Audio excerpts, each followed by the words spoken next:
please introduce yourself and this company? Yes, my name is Stefan van der Putten. I'm 24 years old. I'm a project manager at PNP for almost 2.5 years now, full time.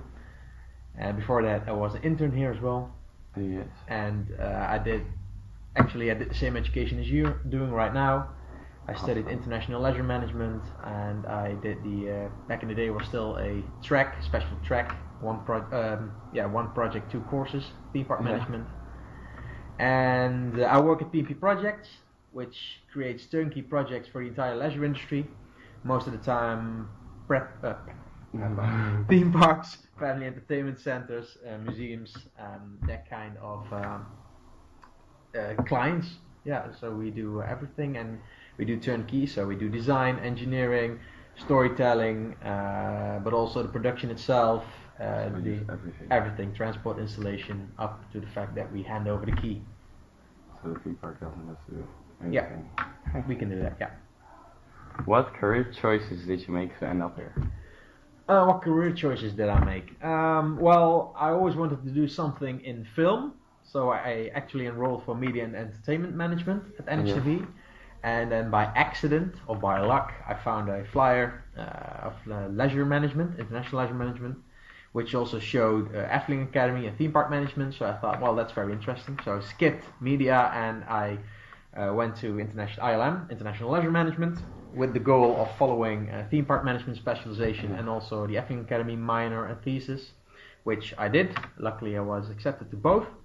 And my internship was actually here at PNP Projects, where I was a assistant project manager, so I assisted another project manager, and all of a sudden I got more projects of my own during my internship as well, and then I went to the Efteling for a year for the Efteling Academy, and then I was visiting here, because they also always said that I was more of a former employee, not really an intern, and then they offered me this job, and I was actually looking to continue my studies elsewhere, but I accepted, and now I'm here for 2.5 years. Awesome. What do you do exactly as a project manager? As a project manager, you manage the project. Well, that's easy. You make sure that the project is a success on all aspects. So I also make tenders, so pricing as well, prices for clients, for attractions, and when I get a go from our acquisition team, I start to set up the project. So I assign project members with the right experts here internally, but also suppliers of ours and partners, and I make sure that everything is on time, within budget, client management, because the client has to be happy, but also supplier management, that the suppliers can continue their work and they have all the knowledge and all the material they need, and then eventually also guide the transport installation and make sure that everything is handed over properly and in time. Okay. Are there more project managers? Yeah, we are here with 2 other project managers, so we have 3 project managers in total. Myself, my colleague Bobby is also actually a former NHTV student, and Patrick, he's a senior project manager. Okay, what does a normal day look like? Well, like I said before this interview, there's not really a normal day here. Each day is different. But usually I start my day with a cup of coffee, and I do my emails, because I work with several clients all across the globe. Yes. So I have people that started already 6 hours ago in Asia, but also people that start 6 hours later, but they work longer on Friday, so I've got messages from them all the way from Friday and Saturday, and I have to answer them right now before they come into work. So I start with that, and usually then it's about 10, 11 o'clock, and I have most of my emails figured out, or I've set out my lines to get the answers, and then I'll continue looking at the planning. Is each of my projects still on time, on schedule? The calculation, so is still within budget. Should things be ordered? Can our partners and suppliers able to continue their work, or are they waiting on answers or materials? So that kind of thing. And also usually, I usually say the main job of a project manager is solving problems. That's 90% of my day, solving problems here internally or as a supplier, because they can't continue, something went wrong. I have to solve that together with my team, of course. but also with clients, they want something completely different all of a sudden. So then that's a challenge. I have to fix it. Yeah. Do you have a creative job? Yes, because now it sounds like I'm more of a technical kind of person. But Yeah, yes, it's still creative. It's not that I am the designer. I manage designers. Okay. So most of my projects are design build. So we start with design. So I have to guide the designers and to elaborate what the client wants. Yes. That's my goal. So I'm also a little bit of a design coordinator and make sure that the designs are done in time. But also I get my say in that. Sometimes I give a solution to a problem, or the same also in production. But you don't design anything. I don't design anything myself. No, I have designers for that. But then also problems in the production phase is, I think that's the most creative part about my job, is solving problems in production. Yes, because you know what something should look like, and you can design it and think about it for ages, but then you still have to make it, and that's totally different. Totally different, yeah. What is the biggest project you have worked on? That's a difficult one. Well, I think, wow, good question. I've worked on a lot. Well, two of the biggest projects I've worked on in size and in budget was, for instance, Ratatouille in Disneyland Paris, Walt Disney Studios Park, which I worked on as an assistant project manager during my internship. And as a project manager myself, I think it was Smurfs Village in Dubai, Motion Gate Dubai, for which we designed and built a dark ride, themed area, and also the theming around the roller coaster. But right now we're working on a project, and I think that might be the biggest one I've worked on in the last 4 years. But I can't tell you which one on tape what it is about, unfortunately. Okay, that's bad. About the Ratatouille ride, what did VMP project exactly do? We collaboratively designed the kitchen scene. There's one scene where there's there's no screens and the most theming. Oh, that was the kitchen scene, with the racks. With the giant fridge. Exactly, with a giant fridge, giant pies, giant cakes, giant tomatoes, asparagus, everything. So we designed that together with Disney, and then we built that. So we built it from scratch. What do you think about working in an international environment? It's very cool. It's something I wanted. That's the reason I studied international leisure management, to work with different cultures, different languages, different time zones, different everything. So I think that's a big part that makes my work very, that creates the variation in my work. So I like that very much. And also the challenge of making sure that all my clients around the world have the answers on time. That's challenging, but it's fun. Do you travel yourself a lot for this company? I would not say I watch a lot. I would not say a lot because still I'm the project manager, so I should have the top view, the helicopter view of the entire project. So most of my time I'm here at our headquarters in Asten, which we will move to Zomeren in 2 months, but that's 10 minutes from here. Okay. So that's my main job is here in the Netherlands. But then sometimes, usually when we're during installation or at the end of installation, I visit the site. For instance, I went to Dubai. I will go to Orlando then in a few weeks. I will probably go to Malaysia in a few months. I will also go to Spain. So that's a project that we're currently working on a lot. In what way do you collaborate with your project? Very intensively. So I'm the project manager, so I manage not only the project but also the project members. I guide them, but also they help me, of course. They do things not for me; they do things for the project. So we work very closely together, and we come together for each project at least once a week for an hour to discuss the entire project status. And then usually it's not a one-man show. I cannot do anything without my team. We have big project groups here. Well, that varies. Well, usually because we're such a small company.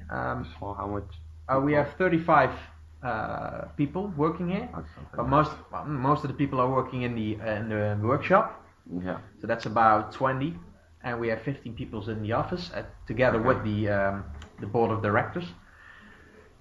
So usually each and every employee is involved in the project. We have smaller dedicated teams, but then I would say we have 5 people from the office on one project at a time, and about maybe 10 in the workshop. So 15 in total. Okay, no, it's not that much. It's not that big, no. Excluding clients and suppliers. Which projects you've worked on that you like the most? That's a difficult one. I think I like all of my previous projects. There was not one project I would say that I didn't like. Which did I like the most? Well, I'm currently working on a project again, which I cannot talk about on tape, which I like very much. There's also a project. It's very big. Yeah, it's one of the biggest projects. I think it's the biggest project we've ever done. Yeah. I really want to know. That's Can't tell me. no, I can't tell you. Sorry. It's really big, and I also did another project earlier this year, which I also cannot talk about because sometimes we have projects which we cannot talk about ever. That's one of them, which I really loved and was a dream come true. But then the project I really liked were Ratatouille in Disneyland Paris, also Motion Gate Dubai, because it was my first really big project, multi-million project I did on my own, of course, with the team here, but managed as a project manager. I loved Arthur in Europa Park, which I did during my internship as well. I'm thinking I did some smaller projects, for instance a mini golf and entertainment center for Center Parks, Heidelbos, not far from here, an hour from here, and also a themed area, a Lego themed area in Legoland Discovery Center Oberhausen. So that was also very cute, very small, but a lot of fun. So no, I cannot say that there's one project that really pops out. You said you worked a lot together with Europa Park and Arthur. Did you do other attractions? In Europa Park? Yeah. We did. I did not personally. I only got the chance to work with them during my internship at with the Arthur ride, the themed area inside, and also some scenes. But P&P did. We did some parade designs. We did the theming for the Blue Fire roller coaster. Yeah, okay. Awesome. And so we did a few. Are there more companies like the P&P projects? Yes, there are a few. Well, there are a lot actually in the world. Yeah. But usually we're in the shadow or in the background. Only designing. Theming and designing. A lot of companies only design. That's also, I think, one of the unique elements about P&P is that we do not only design or only build. We do both. And also the last couple of years we also specialize very much in animated motions, animated figures, animated props. So that's really a growing business for us, which we have been very successful in. But there are a lot of companies like us. Indeed, most if not most, focus on the design. Yeah, or building. Yeah, but there are a lot in the world, and in Europe I would say that our biggest, I wouldn't say competitors, I prefer colleagues, would be Eurovision, TAA. Those kind of. Yeah, those Rokas and Design. Why they started like designing and building in one company? When we started that? And why? Why? Well, that's a difficult one. Well, we because you didn't work here by then. Right. I know the story though. This company wasn't founded with the idea I'm gonna make a design and build theme parks. Our CEO, Philip van Straten, he actually in his spare time he made miniature models of spacecrafts. Was his hobby. He was actually learning at somewhere in Tilburg to become a teacher in geography or history. Sorry. So he did it in his spare time. He won a prize with it, so became a little bit famous around here because he's from here. Then all of a sudden there was Tivoli Copenhagen. They want to have real scale replicas, so they knew him via, and they called him. Can you also, instead of making miniature models, also make full scales? Well, I can try. So he did, and then eventually we really entered the theme park business in 1992 with Space Mountain, Disneyland Paris, Open Space Mountain. Oh, you worked also? You didn't. No, I didn't. I wasn't even born in 1992. He founded in 1989 as Van Straten Space Models, so really focusing on the space models, first miniature and then full scale. And then in 1992, Space Mountain opened. Disney called NASA. They called them and asked them, well, do you have some replicas for us? Could you make replicas for us? And then they said, well, no, we cannot. But there's a guy in the swamp somewhere in the Netherlands, not far from you guys in Paris, who has sent us a lot of letters and photographs, and he really makes spot on models and replicas. So you can call him. So he made the replicas for the space exhibit, for the opening of Space Mountain, and that's how our collaboration with Disney started. And once you work with Disney, usually other theme parks follow. So that's how we started out. Where's the name coming from? Well, that's still quite vague for us, our team as well. From what I've heard from Philip is that it's actually prototypes and products. Because prototypes means that not only do we make first timers, so all the things we design and build are usually never done, are completely new, should be researched and developed completely from scratch. But also prototype means miniature models, because still a big part of our work is to make miniature models. Most of the time if we make a large project, we start with a miniature model, sign that off, and then we do the big thing. And then products mean that we not only design, because you also know that a lot of these companies design most of the time, but we also build, and we are able to build all these things. So that's a prototype and products, and then projects, because we do the entire project management around, and we also do turnkey. So we don't do AV and lighting in-house, but we have partners who do, and we know those partners very well, so we could do an entire project from scratch for which the client does not have to look at all. That's possible. That's possible, but you don't really build dark rides or something. We have done that, but then again, we focus really on the design and the building of the theming and the animated elements, and then we have a lot of partners that do special effects, that do lighting, audio visuals, audio video, and they help us with that. So for instance, we did a dark ride in Norway, Tussenfried, Thor's Hammer. We did that from scratch. That was design build. They said, well, we have an old cave, it's empty, we want a dark ride in there, go. So I think it was 6 months or something, so that's a very short time for a complete dark ride. We built design first storyline, then design and build, and installed a complete dark ride there, completely by our own, by PP projects, yes. Are there people who are working at the design thing who did also NHTV leisure? Or is that only in the management team? No, right now there are 2 that did NHTV, which is me and Bowie, and we're both project managers, because NHTV, especially our education, what you're doing right now, is focused on management. It's in the name.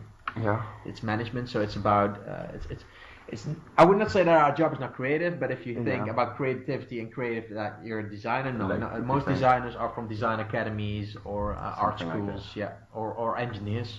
So technical engineers. Because you have at NHTV, you have the Master of Imagineering. Yeah, but that's different than what we do. That's totally different. That's totally different. It's also had these discussions with a lot of teachers at school when I was still at school. Imagineering was created by an aluminum factory, but made popular by Disney, which means imagine and engineering. So it means you imagine something and then you have to build it. So you engineer it down to earth. That's how they say it. Isn't it kind of like what you're doing? That's exactly what we're doing. We imagine something, or a client imagines something, we design it. That's the design part, and then you also part of the design is engineer it. So you have to make it, make technical drawings, and then build it. Then Imagineering at school is more focused on optimizing processes in a creative way. Not only creating concepts and storylines, but also if you look at a business through their Imagineering goggles, is how can we optimize the processes in there through creative solutions. That's it. It is Imagineering, but it's completely different than how we do it or Disney does it, or no, not at all. Isn't it hard to make the deadline with all those creative people? Because creative people are like always too late. One word, yes. Usually that's very difficult. How do you manage? That's my job, to make sure that doesn't happen, and then you work with. You should think about buy-offs and stuff like that. So you have a design review. You really sit down for a few days with the client, with our design team, to go through all the designs, make sure that everybody's on the same page, and that at the end of the day you make a list of everything that was discussed, and you make sure that everybody signs that paper at the end of the day. So when in 3 months, when they say, well, I don't really want that, I can say, well, that's what we discussed. Do you make like lots of designs before you build it? Oh yeah. I think most of the work that is done on a project you won't see at the end of the day.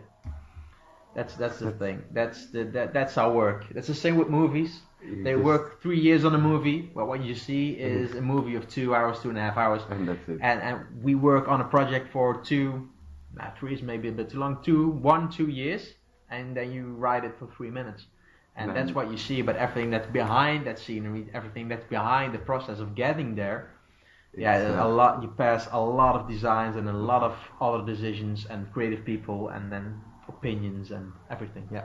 Do you always write the rights? You part of it. I try to. Yeah. Usually that's what I said. My job is mostly here. Yeah. But usually the board of directors and the project managers get an invitation for the opening, so that's For your the plus. like on the first ride. Yeah, usually, or I'm walking through the ride before even the ride vehicles come in, for instance, because we're already installing usually before the ride vehicles come in. Awesome. So that's very cool. Also a very cool part of my job. And also I talked with my colleague Friday, which is also a crazy thing that we know a lot of projects for the upcoming years. Some we work on, some we don't, because it's just a small world that fans really would die for to know. But we know that, and we talk about it with clients like it's nothing, but it's a really big deal when you think of it. So that's Yeah, because lots of times you don't hear anything about a project, and then it's like opening in a month. due to the And then you know the already- secrecy, and you like- signed a confidentiality agreement, so you know that's our job. It's a little bit like the CIA. Some projects, like for instance, behind you, which is out of the screen mostly. Yes. We see some projects. They all have names, but they are how do you say? Secret names. It's the same with making movies. Usually, They're when you make a secret names. movie, Yeah. you think up a name which is completely not about what you're actually filming. That's so funny. So that's just to keep it a